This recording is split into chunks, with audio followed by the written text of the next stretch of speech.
J'ai toujours été heureux de savoir que vous êtes nombreux en cet instant même pour suivre cette émission que vous aimez tant, Jeune Impact. Mesdames et messieurs, ici David Nzolantima, le plus jeune de la presse congolaise. J'ai le plaisir de recevoir une nouvelle figure ici dans votre plateau de Jeune Impact pour parler d'un sujet qui va certainement vous plaire. Les réseaux sociaux, outils d'évangélisation ou pièges pour les serviteurs des dieux. Nous en parlons tout de suite avec Joël Ilunga, berger, mais aussi entrepreneur. Parce que vous devez le savoir, mesdames et messieurs, dans Jeune Impact, nous recevons toutes sortes de jeunes qui ont émergé dans différents domaines de la vie. Jeune Impact, c'est maintenant.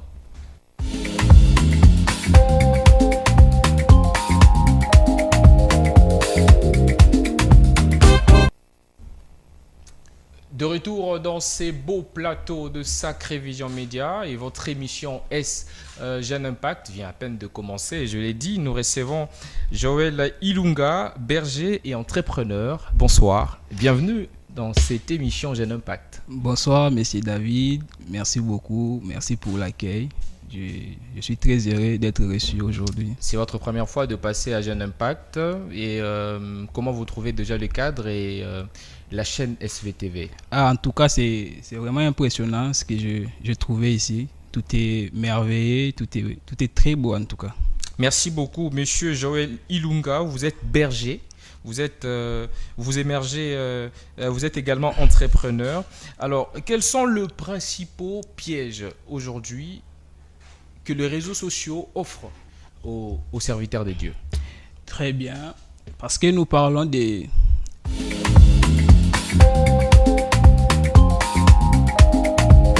C'est l'idée que les réseaux sociaux sont forcément mauvais. Ok. Vous savez, aujourd'hui, il y a beaucoup de gens qui disent que les réseaux sociaux sont mauvais et tout. Mais la première des choses, je vais d'abord casser cette idée. Parce que les réseaux sociaux ne sont pas mauvais. Ça dépend de l'utilisation. Ça dépend de la place qu'on leur donne. Parce que vous devez savoir, les téléphones que vous utilisez, un téléphone n'est ni sain ni mauvais. C'est l'usage qu'on en fait qui détermine son impact. Vous voyez? Alors, si aujourd'hui je vais parler des pièges des réseaux sociaux, je vais énumérer 5 pièges. Allez-y, vous avez vraiment votre temps. Et très bien. Okay. Les premiers pièges, je vais parler des pièges de la recherche de visibilité. Les pièges de recherche de visibilité. Chez le serviteur de Dieu, bien sûr. Oui, serviteur de Dieu. Okay. Alors, pourquoi je parle de recherche de visibilité? Parce que aujourd'hui, beaucoup de serviteurs de Dieu commencent à mesurer leur ministère, leur appel par le nombre de likes, le nombre de vues, le nombre de commentaires. Et ça, c'est parmi les pièges qui poussent beaucoup de serviteurs de Dieu à tomber. Vous voyez? Alors, pourquoi beaucoup de gens recherchent les vues et pourtant tu peux être tout le temps sur les réseaux tout en étant éloigné de Dieu? Comment ça? Très bien. Vous savez, il y a beaucoup de personnes qui donnent l'impression sur les réseaux qu'ils sont près de Dieu. Ils donnent l'impression qu'ils sont errés sur tout ça. Qu'ils sont errés, qu'ils sont dans la présence de Dieu, qu'ils sont vraiment inspirés, or que la réalité sur le terrain est contraire. Très bien. Tout ça pourquoi? Parce qu'ils sont tombés dans les pièges de la recherche de la visibilité. Ils veulent la visibilité, mais ce qui n'est pas la vie réelle, c'est qu'ils mènent en réalité. Moi, je connais surtout beaucoup de jeunes serviteurs. C'est surtout ça, je connais beaucoup de jeunes serviteurs comme ça. Tu verras sur Facebook, ils publient des photos. Il se fait voir sur les réseaux qu'il est bien. Pourquoi tout ça? À cause de la visibilité. Mais si tu pars là où il travaille, dans son église comme ça, dans son ministère, ça ne correspond pas avec l'image. Ça ne correspond pas. Tout ça pourquoi? Parce que les serviteurs de Dieu commencent à rechercher la visibilité au lieu de rester attachés à leurs appels. Alors, je vais parler du deuxième piège. Je parlerai du piège de la comparaison. Les pièges de la comparaison. Pourquoi les pièges de la comparaison? Parce qu'aujourd'hui, il y a beaucoup de comparaisons au niveau des réseaux sociaux. Lui, il a 10 000 abonnés. Lui, lorsqu'il fait une publication, il a 100 000 vues, mais lorsqu'il regarde son ministère à lui, lorsqu'il fait une publication et tout consort, il voit que le résultat n'est pas pareil à l'autre.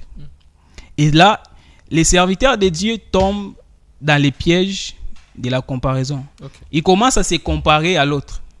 Et là, lorsque tu commences à te comparer, tu voudras à tout prix faire plus que lui. Okay. Faire plus que l'autre. Et là maintenant, comme on dit, Bonzo te cause la place. Là maintenant, ce n'est plus Dieu. Ce n'est plus Dieu, oui. Parce que tu commences à te comparer. Okay. Alors la question est de savoir à quel moment l'admiration d'un serviteur de Dieu peut devenir un échec ou soit un sujet de tomber pour nous autres. C'est-à-dire, tu peux admirer un serviteur de Dieu, un jeune frère comme toi, sans pour autant chercher à te comparer à lui. L'admiration n'est pas synonyme de devenir comme. Vous voyez, aujourd'hui, nous avons un problème avec les jeunes serviteurs parce que lui est comme ça, parce que son ministère travaille comme ça, parce qu'il prophétise comme ça, parce qu'il fait ses services comme ça. Et du coup, il veut à tout prix devenir comme tel. Les pièges de la comparaison, tu peux admirer un frère comme toi, mais ne pas vouloir à tout prix être comme lui.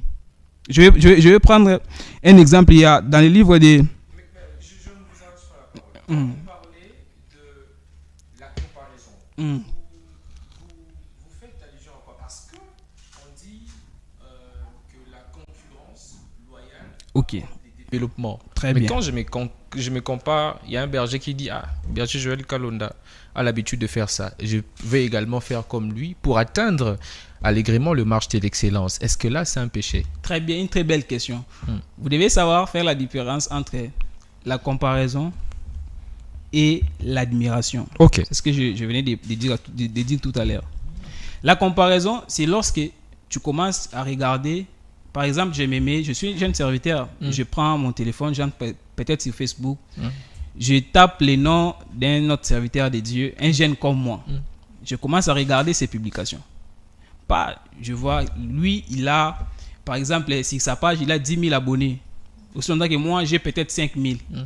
Lui, quand il fait des publications, ses vidéos, il est dans les 10 000 vies. Aussi longtemps que moi, je suis dans les 3 000 vies. Et là, tu commences à comparer ton ministère à toi, ton appel à toi, à son appel. Ok. Vous voyez? Or, lorsqu'on parle de la concurrence loyale, la concurrence loyale, c'est dans le sens où je suis là, par exemple, je regarde M. David, les plus jeunes de la presse congolaise. Ah non, M. David travaille bien. Je cherche quels sont les points, les mécanismes que M. David met en place afin de réussir ce qu'il fait. Ok. Très bien. Vous voyez? Moi, par exemple, lorsqu'on organise nos activités, par exemple, les nuits d'enfantement et tout, vous avez une fois assisté à la nuit d'enfantement. Ouais. Il y a beaucoup de jeunes qui viennent. Après les nuits d'enfantement, il y a beaucoup de jeunes qui viennent. Non, comment vous faites pour réussir? Je crois avoir passé toute une nuit chez moi à la maison avec un jeune qui cherchait à savoir comment je mettais en place mes mécanismes, quels étaient mes mécanismes que je mettais en place afin de réussir. Ok. Comment j'exerce mon leadership afin d'organiser tout ça, comment. J'ai commencé à lui donner les pistes. Non, regarde, je fais ceci, je fais ceci. Ça, ce n'est pas mauvais, ça c'est bien. Parce que il veut avoir ce que je fais, les pistes que je fais pour afin d'avoir un meilleur résultat. Exactement. Là, c'est correct. Ok. Mais si ça atteint les niveaux de vouloir devenir comme moi, c'est là où il y a les problèmes. Il y a le problème, oui. C'est là où il y a les problèmes. Parce que je venais de dire, tu peux admirer. Mais si tu es son mentor, s'il veut faire des choses comme toi. Non, ça c'est correct. Oui. S'il veut Donc moi, je dois faire les choses comme le berger Kalonda. C'est correct. Aujourd'hui, on voit, il y a des jeunes prophètes qui cherchent à prophétiser comme le prophète Joël Francis Tatou. Très bien. Ce n'est pas mauvais. C'est pas mauvais. Mais les textes que j'allais lire, allez appuyer l'idée. Ok. Galates chapitre 6, le verset 4. Vous pouvez lire à la maison, oui. Vous pouvez lire à la maison. Okay. Ici, je lis, la Bible dit que chacun examine ses propres œuvres et alors il aura sujet de se glorifier pour lui seul et non par rapport à autrui. que chacun examine ses œuvres. Cela veut dire que chacun a ses œuvres. Parce que nous sommes dans un terrain de serviteurs de Dieu, on sous-entend que chacun a son appel. Chacun a son appel. Parce que tu ne peux pas te trouver serviteur de Dieu si tu n'es pas appelé. Alors, l'œuvre dont on est en train de parler ici, c'est ton appel à toi. Ton ministère à toi. Est-ce que réellement, lorsque Dieu t'a donné cette œuvre, est-ce qu'il t'a dit de faire comme tel? Parce que moi, j'ai mon œuvre à moi. Toi aussi, tu as ton œuvre à toi. Okay. Alors, chacun doit examiner ses propres œuvres. Et alors, il aura sujet de se glorifier pour lui seul et non par rapport à autrui. C'est-à-dire, l'œuvre que Dieu t'a donnée, tu auras pour sujet de te glorifier toi seul et non te glorifier par rapport à quelqu'un d'autre. Vous voyez? La concurrence, je peux être mentor de quelqu'un, un fils comme ça, il veut faire les choses comme moi. Ce n'est pas interdit. Mais quelles sont les motivations derrière? Le problème, c'est les intentions derrière, la motivation. Quelles sont les intentions derrière vouloir faire comme tel? Donc, le problème, ce n'est pas l'action, mais les intentions. Très bien. C'est là où il y a les problèmes. Ok. C'est là où il y a les problèmes. Parce que moi, je suis aussi jeune. Dieu m'a fait grâce d'organiser les activités. Je suis pas mal dans les ministères. Il y a des choses que j'ai fait. Il y a beaucoup de jeunes qui m'apprécient et tout. Lorsqu'ils viennent me demander, moi je ne regarde pas la personne. Il y a également de jeunes qui viennent vers vous. Bien sûr, il y a des jeunes qui viennent vers moi. Ok. Il y a des jeunes qui viennent vers moi, surtout lorsque j'organise les nuits d'activité, les nuits d'enfantement. Après les nuits, il y a des jeunes qui viennent demander comment j'ai fait et tout consort. Et récemment, il y a d'ailleurs un frère, c'était au mois de juin, le 30 juin. Il y a un frère qui a aussi organisé une nuit. Ok. Et il m'a invité, je suis parti. Il a organisé cette nuit par rapport à mes nuits d'enfantement. Ok. Il est venu me demander comment j'ai fait, je lui ai donné des pistes et tout. Il y a vraiment des jeunes qui viennent. Je me souviens même, il y a un frère qui est venu après la nuit d'enfantement. Lorsque j'ai commencé à organiser les nuits, il est venu me demander. Il m'apprécie beaucoup. Il m'a demandé comment je faisais et tout. Dans la même salle où j'organise des activités, il est aussi parti organiser une activité. Ok. Vous voyez, c'est parce que moi, je lui ai donné ces goûts-là. Vous voyez. Alors, le problème, ce n'est pas au niveau de vouloir faire comme moi, mais quelles sont les intentions? Ok. Tu commences à faire parce que lui aussi fait. Mais est-ce que c'est ce que Dieu t'a dit? C'est là où il y a les problèmes. Ok. Tu fais parce que tu l'apprécies, bien sûr, mais est-ce que c'est ce que Dieu t'a dit de faire? Parce que nous sommes dans un cadre du ministère, un cadre ministériel. Ok. La vision, c'est Dieu qui donne. Est-ce que la vision que Dieu t'a donnée, Dieu t'a dit de faire ce que l'autre fait? Alors, on peut être mentor. Tu peux vouloir faire comme ton mentor. C'est bien.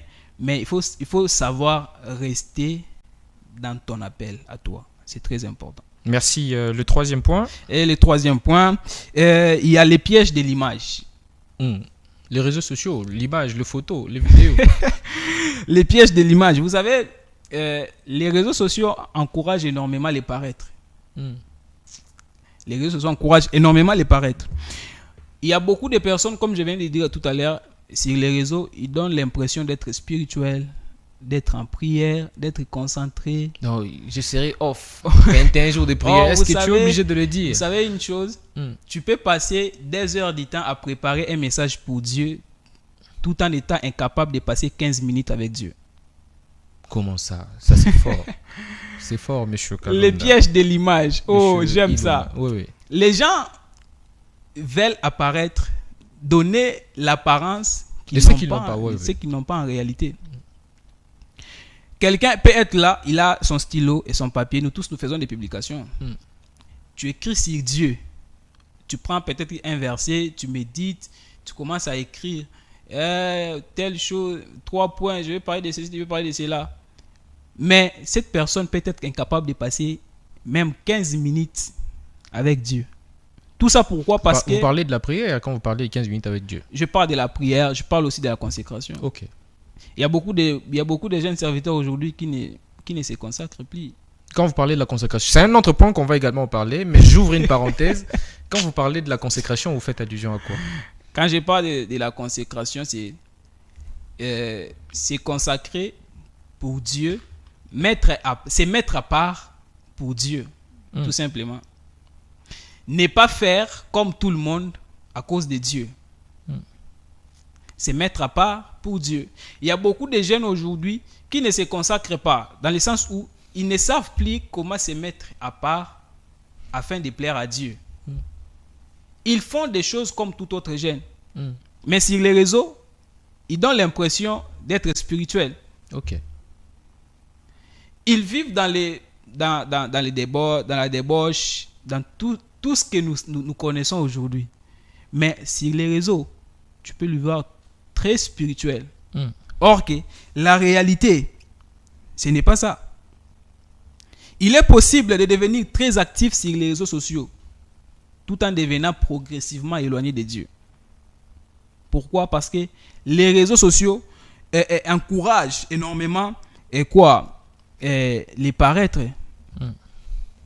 Alors, Monsieur Kalonda, merci. Vous avez parlé de la recherche de la visibilité, de la comparaison et puis du piège de l'image. Les deux, nous allons revenir après. Mesdames et messieurs, si vous nous avez pris en cours de diffusion, nous parlons de piège des réseaux sociaux chez les serviteurs de Dieu. Vous comprenez qu'aujourd'hui, cette émission est pédagogique. Nous allons laisser des temps à l'invité afin que...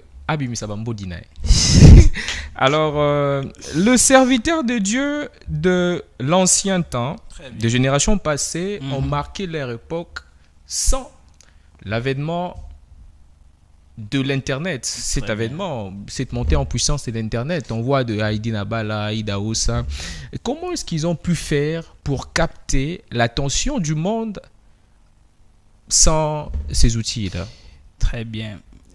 Ceux du temps passé ont impacté sans les réseaux sociaux. Vous savez, Heidi Nabala, Ida Ossa, on voit également l'américain. Il y a même Papa Sony Kafuta. Papa Sony Kafuta, il y a également l'américain. Comment ils ont fait en fait?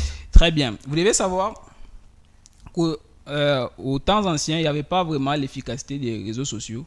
Mais vous devez savoir une chose, sur les plans communicationnels, il n'y avait pas un vide. Il n'y avait pas? Il n'y avait pas un vide. Ok.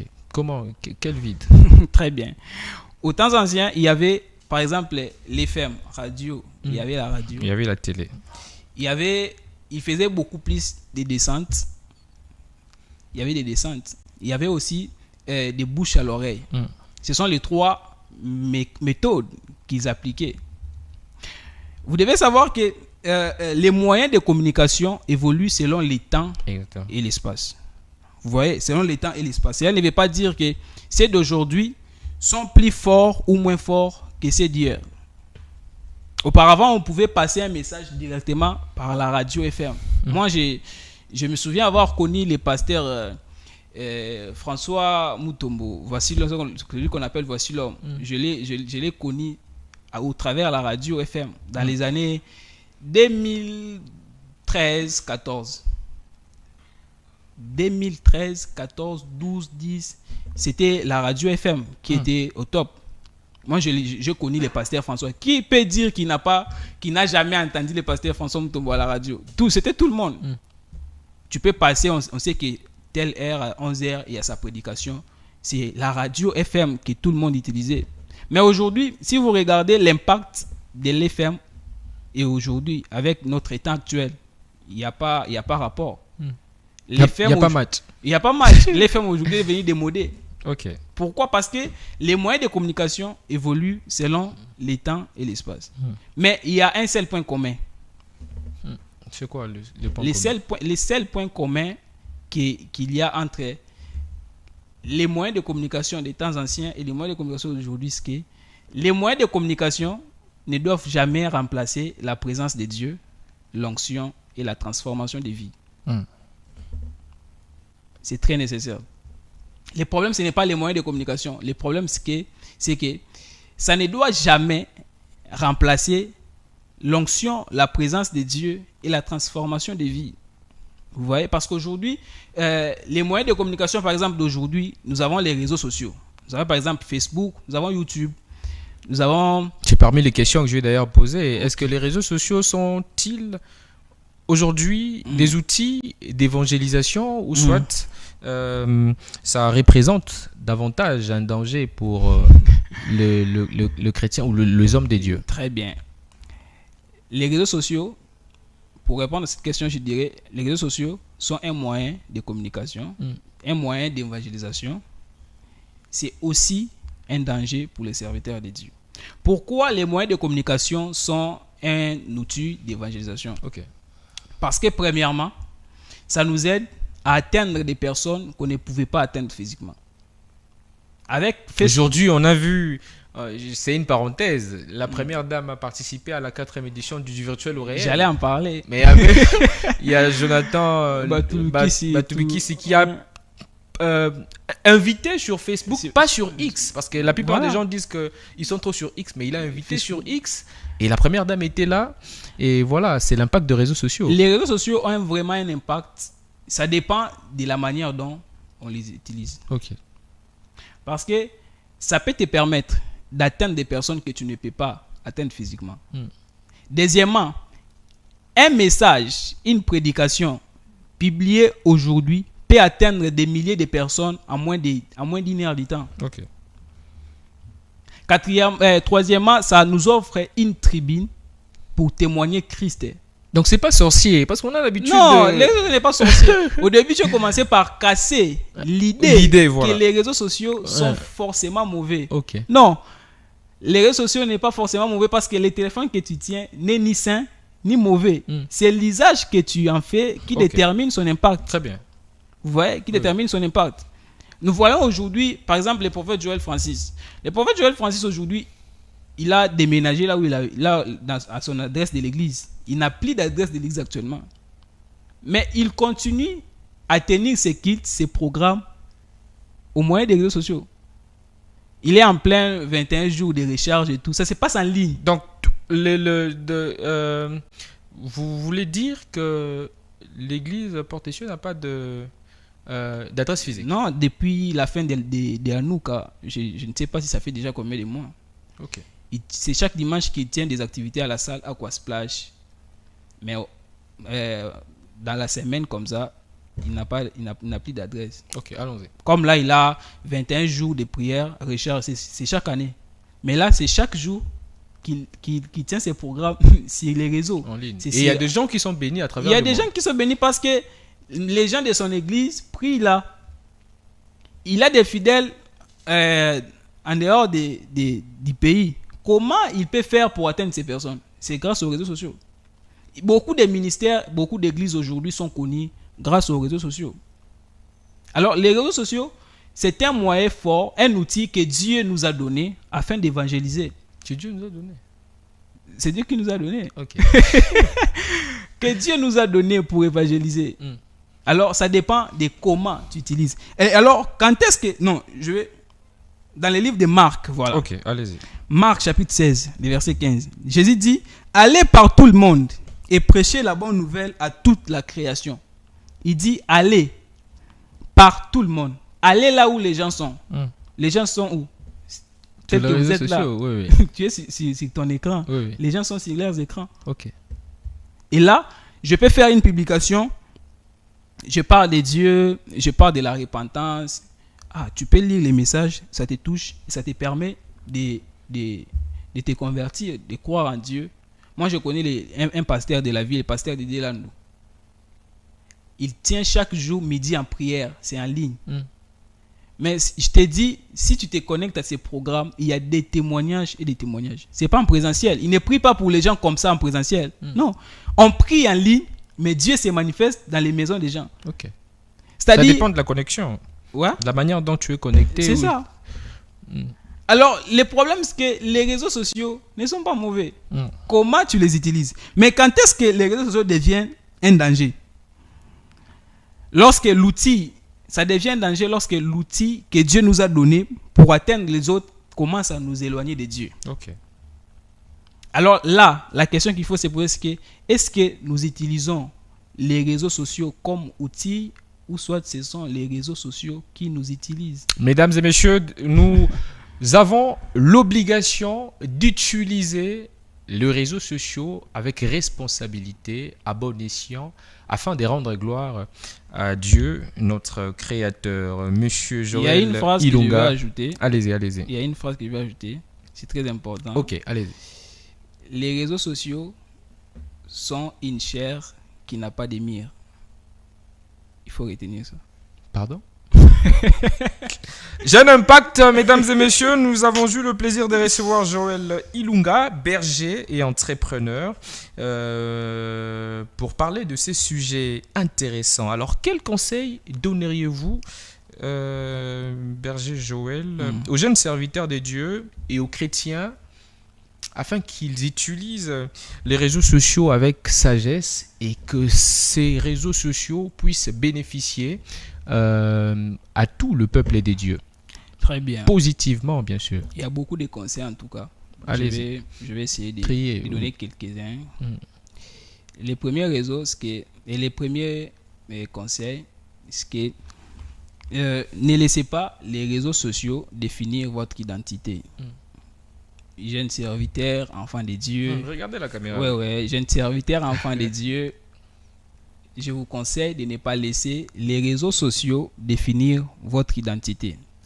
Votre appel ne dépend ni des likes, ni des commentaires, ni au nombre de vues. Vous êtes enfant de Dieu avant tout. Alors, ne laissez pas les réseaux sociaux définir qui vous êtes. Ne laissez pas les réseaux sociaux définir en vrai votre identité d'enfant de Dieu. Je vais aller rapidement. Le deuxième conseil que je vais donner, c'est que utilisez les réseaux sociaux comme outil et non comme maître. Ok. Berger Joël, vous avez dit tout à l'heure, le like, les commentaires ne sont pas importants. Mais comment on peut toucher partout dans le monde si on a des j'aime? Non, je n'ai pas dit que ce n'est pas important. Vous avez dit que ça ne définit pas. Ça ne définit pas. Oui, oui. Mais comment je peux toucher 1000 âmes si je me contente à faire 5 j'aime, 5 vues, 5 partages, mais pourtant Jésus a dit allez faire de toutes les nations mes disciples. Très bien. Jésus a dit allez, mais les aller ne se définit pas par le nombre des likes. Allez, on peut toucher 3 personnes, 2 personnes. Vous savez, l'impact d'un message ne se définit pas par les likes. Parce qu'aujourd'hui, vous savez qu'il y a les boostages. Oui. J'allais également parler. Est-ce que le boostage pour un serviteur de Dieu, c'est mal? Non, c'est pas mal. Tout dépend de comment, de votre intention. Ah, non, booster va sentir. Vous savez, j'ai récemment appris qu'il y avait des personnes qui touchaient au fétiche pour les vues. J'ai entendu cette histoire sur TikTok. Les vues seulement? Ouais. J'ai entendu qu'il y a... J'ai entendu ça. Et dites-moi, si un serviteur de Dieu qui touche au fétiche pour les vues, seulement, il s'est éloigné de Dieu carrément à cause des réseaux sociaux. Tu touches aux vues pour... Même si son message se transforme. Même si son message transforme, mais il part toucher aux vues. Le problème, c'est que mettez les messages. Si ton ministère, Dieu a appelé ton ministère à la grandeur, si ton ministère a un impact réel, ne force pas les choses. Ok. Les choses seront automatiques. Je ne crois pas qu'un message qui peut transformer les vies doit nécessairement être boosté pour transformer les vies. J'ai posé la question, vous avez dit que ce n'est pas un problème. Et vous dites encore que... Non, je n'ai pas dit que c'est mauvais. J'ai dit que c'est bien. Mais lorsque tu commences à le faire avec l'intention d'avoir beaucoup de likes, parce qu'un tel a aussi beaucoup de likes, là okay. C'est mauvais. Là on rejoint les deuxièmes points que vous avez évoqués au début, la comparaison. Très bien. Mesdames et messieurs, Jeune Impact est terminé. Nous avons eu l'opportunité et l'occasion de recevoir le berger Joël Ilunga, serviteur de Dieu et entrepreneur, pour discuter sur ces sujets qui ne cessent de prendre de l'ampleur au sein de jeunes serviteurs, si je peux le dire. Et il a expliqué avec les plus amples détails les inconvénients et les avantages des réseaux sociaux chez les serviteurs. Et je pense que vous avez appris et vous avez en tiré profit parce que c'est ici Jeune Impact et c'est ici que vous devez également acquérir beaucoup de connaissances. Nous sommes arrivés à la fin. Je vous donne 57 secondes pour chuter. 57 secondes pour chuter. Je vais dire un message et je vais d'abord attendre des libans. Allez-y, allez-y. Les messages, c'est bref, tout ce qu'on a parlé. Utilisons les réseaux sociaux pour évangéliser, pour amener les âmes vers Christ, parce que c'est ça le but principal. Okay. Et d'aider, ne laissez pas les réseaux sociaux vous utiliser à vous. Okay. Alors par ici, on va finir. Je vais saluer mon père spirituel d'abord, le docteur Gilles Dangou, depuis les États-Unis. Papa, merci beaucoup. Je vais saluer ma maman, ma mère biologique. Ma mère biologique. Si j'existe aujourd'hui, c'est parce qu'elle avait accepté de ne pas m'avorter. Maman Godelive, Michabou, maman Suzanne, de là où vous êtes. Merci beaucoup, maman. Et je vais prendre la dernière personne. J'ai des mamans. Oui, d'accord. Maman Marie Esako. Là, vraiment, ce sont mes deux mamans. Maman Marie Esako, merci beaucoup pour la qualité de votre cœur. Merci beaucoup, mesdames et messieurs. Jeune Impact est terminé. Je dis merci aux photographes par excellence, monsieur Simple Pro, pour ces grands travaux des titans qu'il ne cesse de réaliser. Jeune Impact est terminé. Au revoir et à la prochaine.